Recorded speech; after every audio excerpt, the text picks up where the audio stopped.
Hola, ¿qué tal amigos de YouTube? Bueno, en el siguiente video vamos a explicar lo que son las curvas características de los transistores y también lo que es el análisis de circuitos transistorizados con corriente directa. Bueno, primero entremos a lo que es las curvas características. Podemos decir que al ser un transistor bipolar, un dispositivo triterminal, son necesarios 6 parámetros para determinar el estado eléctrico del mismo. Ya serían tres tensiones y lo que son 3 corrientes. También aplicamos las leyes básicas para la resolución del circuito. A continuación la veremos. Aquí podemos ver las ecuaciones fundamentales y nos representamos aquí que el voltaje base emisor es igual al voltaje del colector emisor más el voltaje base colector. Y tenemos también que la intensidad de corriente de la base más la intensidad de corriente del colector más la intensidad de corriente del emisor tiene que ser igual a 0. Amigo, dentro de las curvas características de los transistores tenemos 3 primordiales, que es la característica del voltaje emisor sobre la corriente de la base.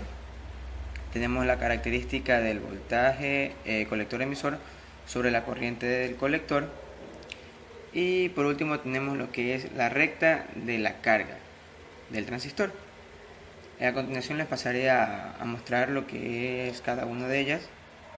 Amigos, aquí estamos visualizando lo que es la curva característica del voltaje base emisor sobre la intensidad de corriente de la base. Podemos darnos cuenta que estamos trabajando con un voltaje de 0.7, y que la fórmula es IB igual a la intensidad del voltaje la intensidad de la base inicial por Euler, voltaje base emisor sobre el voltaje de la resistencia menos 1. Ya. También tenemos lo que es a continuación lo que es la curva característica del voltaje colector emisor sobre la intensidad del colector. Para este caso hemos tomado que una familia de curvas características del colector con diferentes valores constantes en la corriente de la base. Podemos darnos cuenta que trabaja uniformemente a 0, 2, 4, 6, 8, incluso 10 amperios. Y por último tenemos también lo que es la recta de la carga del transistor. Podemos visualizar fácilmente que tenemos aquí lo que es la intensidad del colector. Acá trabajamos con el voltaje del colector emisor. Graficamos la recta en diferentes zonas de trabajo. Tenemos lo que es en este plano podemos diferenciar gracias a la recta de carga del transistor. Podemos encontrar los diferentes puntos de trabajo, de saturación y de corte. Y también tenemos una fórmula que dice que para dibujar la recta sobre una curva característica, en este caso varias, debemos primero encontrar lo que es la intensidad del colector y el voltaje del colector emisor. Para eso tenemos la siguiente fórmula, que dice que la intensidad del colector y el voltaje del colector emisor tiene que ser igual a 0, y la intensidad del colector también. Tenemos la fórmula que base colector emisor, teniendo como resultado que es igual al voltaje de la fuente sobre la carga. Y con la intensidad podemos decir que es igual que el voltaje del colector emisor es igual al voltaje de la fuente. Bueno amigos, y con el siguiente tema que trata acerca del análisis de circuitos transistorizados con corriente directa.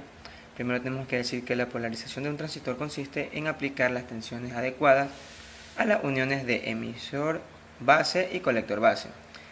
que permitan situar al transistor en la región de funcionamiento adecuada a la aplicación.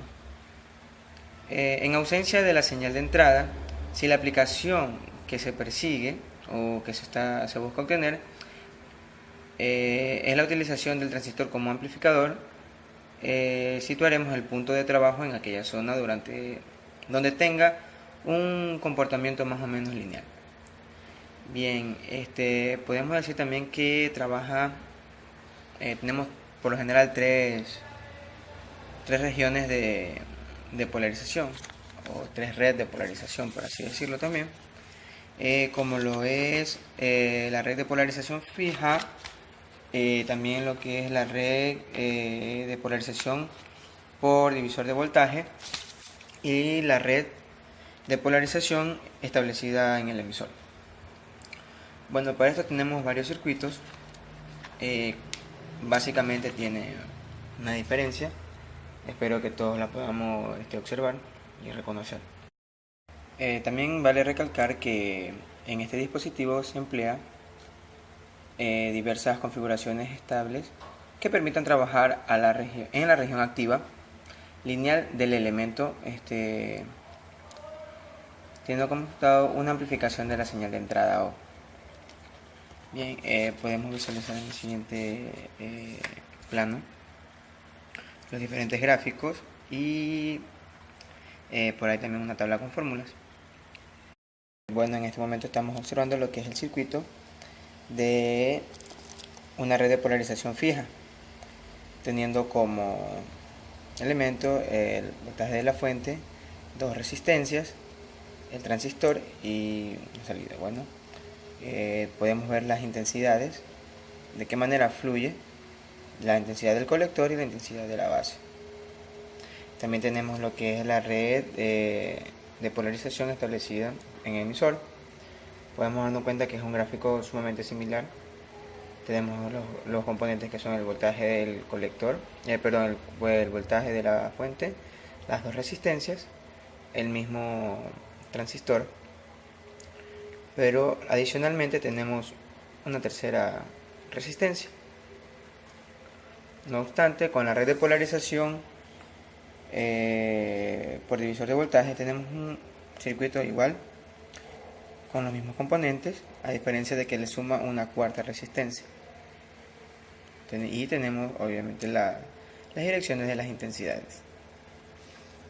Llegando también a la tabla mencionada con las tres redes de polarización, tenemos la corriente de circulación de la base en cada una de ellas. Tenemos la corriente de circulación del colector y por último tenemos la tensión colector-emisor. Bueno, eso es todo con respecto a este tema. Espero les guste el video, amigos, y será hasta la próxima ocasión.